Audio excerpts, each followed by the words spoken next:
Alright, let's take a look and see here what we got. Oops. Neshannock High School students received a reality check this week as they worked to create balanced budgets based on their projected future earnings and projected future costs. Buy a brand new Audi or buy a compact car. Students quickly learned how decisions like this can impact the bottom line. It's all part of the annual reality fair, hosted locally by volunteers from First Choice Federal Credit Union. It's part of a larger program led by America's credit unions and the Pennsylvania Credit Union Association. Students provide their college of choice and profession of choice to the volunteers, who then create a predicted annual salary based on those decisions. I was able to kind of generate out what their payments would be, kind of gave them a ballpark of what their health insurance contributions would be and their retirements would be, randomly generated a FICO score.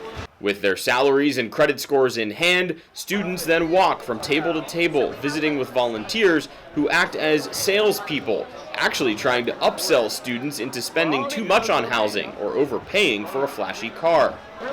What do you think? I'm thinking. Can I sign you up for it? I think I'm gonna get the Ford F-150. Okay, all right. That'll work.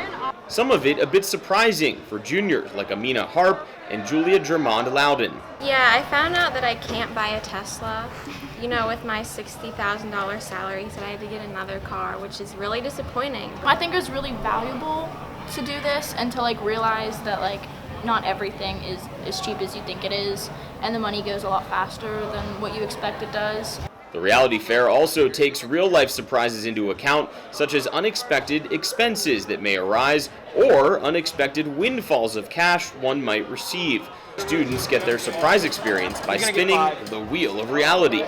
Once they've purchased housing, cars, food, entertainment, and a chosen cell phone plan, they see the budget counselors who tally it all up and explain whether students are under or over budget. I think it gives them a real eye-opening experience, or at least an introduction to it. I think the thing that we hear most often is that I didn't know all the things that my parents had to deal with, or some of the expenses that my parents had to think about.